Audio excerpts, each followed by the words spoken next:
At California Psychics, we know that sometimes you can wake up thinking, I don't know if I'm in the right career, or the right relationship. but whatever your life dilemma, at California Psychics, we'll give you the guidance you need to feel certain about your life choices. And because we only connect you with the very best, we guarantee if your reading isn't life-changing, it's free. California Psychics. Call 1-800-PREDICT today and get 20 minutes for just $20. You know what it is. That's right. It's time to talk money with your money nerd and financial coach. Now, tighten those purse strings and open those ears. It's the Money Talk with Tiff podcast.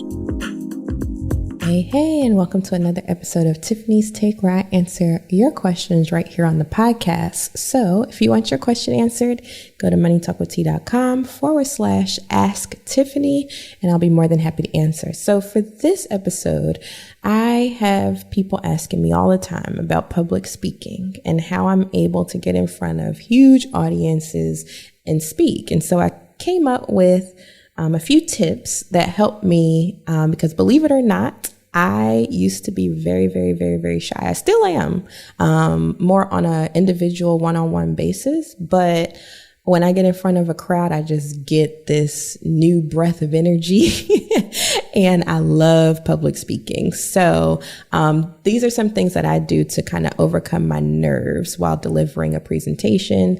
And I will say public speaking, whether you decide you want to be on stage or just talking to stakeholders, it's a critical skill for both professionals and entrepreneurs. So whether you work for someone or you work for yourself, you have to know how to talk to people and crowds, because it will open up your whole business or life in many different ways. So let's get into it.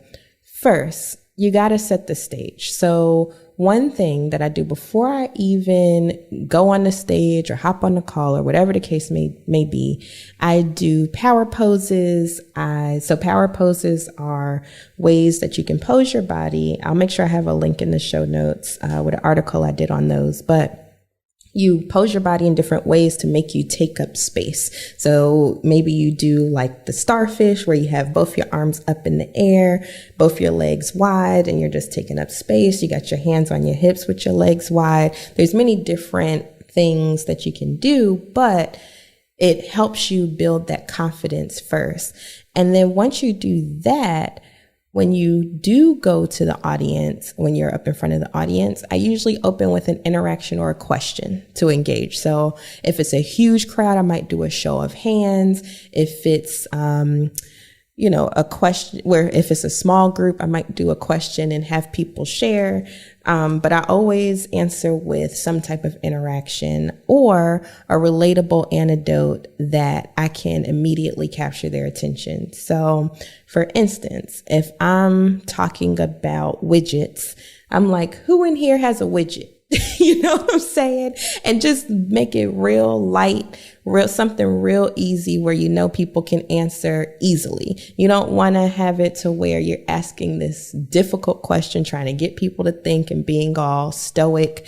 And that's just not going to have the same oomph as something that's just fun, easy, show of hands. Who knows this? What is this? That type of thing. Something that's easy for the audience to do. Okay. I'll say tip number two, embrace your role as the subject matter expert. You are the expert. Own that, because they wouldn't be there wanting to hear from you if they didn't think you were worth listening to. So you can reassure to yourself that I am the expert here. I know what I'm talking about. That will build your confidence. And also, the audience doesn't know your script. So only you know if you make a mistake. So if you make a mistake during a presentation, don't be like, oh, darn, that wasn't it. Or, oh, I didn't mean, because now you're losing credibility with your audience. Just smooth right on over it. If you made a mistake and you have to go back and change it, go back and change it. Say, I misspoke. It's da da da da da da da.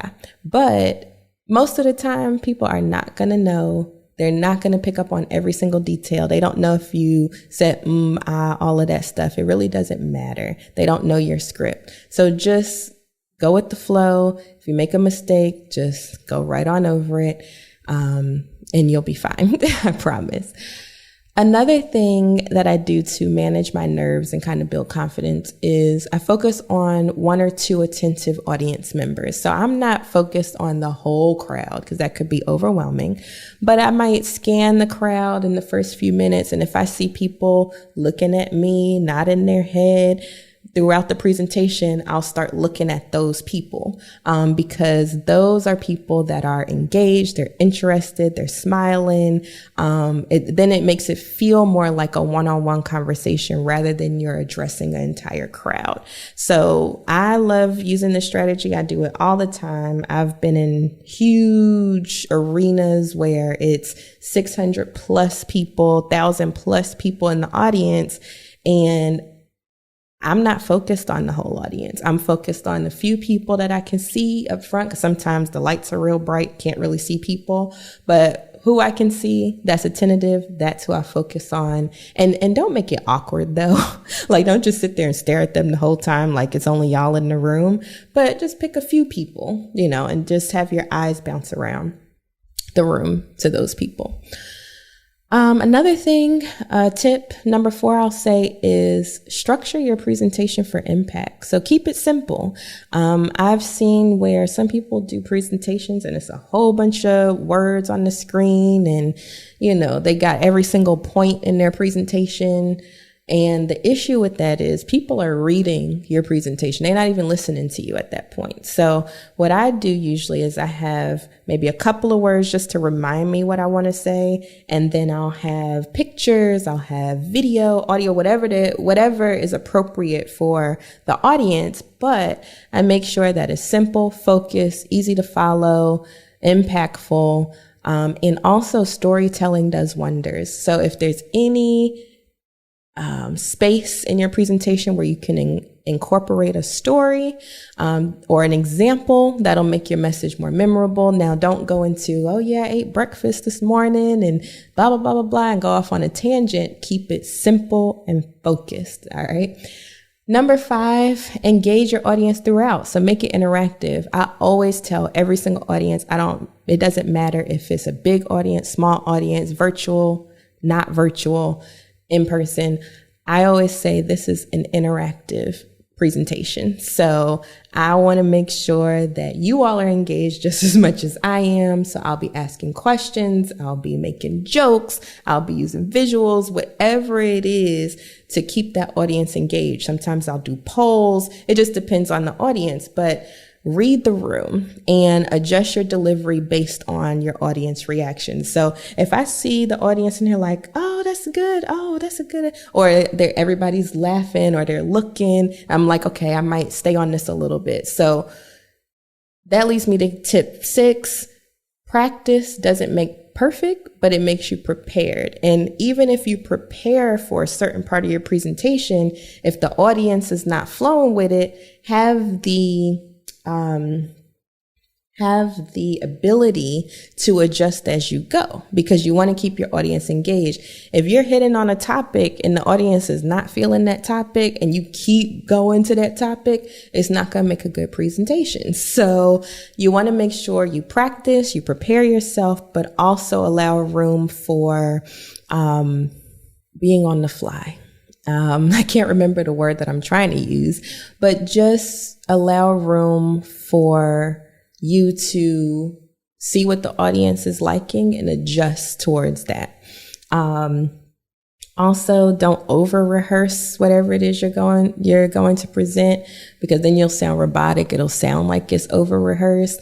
Honestly, I'm the type of person where I'll go through my slides, I'll read them through, make sure I know what slide is coming next and what's, the order of things, but I do not do a whole script and all of that stuff because I want it to be fluid. I want it to be engaging. And so I kind of go as I go along because like I said, you're an expert. So you can talk about this stuff in your sleep. Have confidence in that. But if you are the type of person that loves to practice and really rehearse, you can do things like recording yourself or having a trusted friend or loved one listen to the speech for you.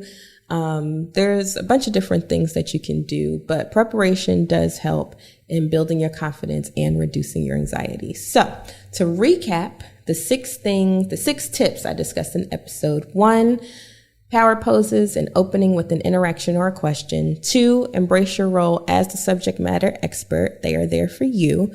3, focus on 1 or 2 attentive audience members that'll help you like a one-on-one conversation. 4, structure your presentation for clarity and impact. 5, engage your audience throughout, whether that's asking questions, doing polls, making jokes, incorporating stories, whatever it is. And then 6, practice and prepare effectively. So public speaking is a skill that improves with practice. Every great speaker started somewhere. I know for me, what really helped me start really talking to people was having a job in customer service. My very first job was at CVS, working the register. And once I did that, I'm like, oh, I'm not as shy as I thought I was. I can really talk to people. So that's how I started. And then now I'm speaking all over the world and with many different size audiences, and it's not a problem. But I had to work up to that. So I encourage you all, even if you don't do every single thing I talked about, at least one of these tips in your next presentation, whether it's to your boss or an audience of thousands plus. Please, please, please share your experience or questions on social media. I am at Money Talk with T wherever you are. I would love to hear your experience with public speaking or any tips that I didn't go over that you think are good that you use. Please let me know. I can work it into another episode to help the masses. And then also I will put in the show notes for a few things that I have available in relation to this. I have an article on negotiating, where I go over some of this stuff plus more.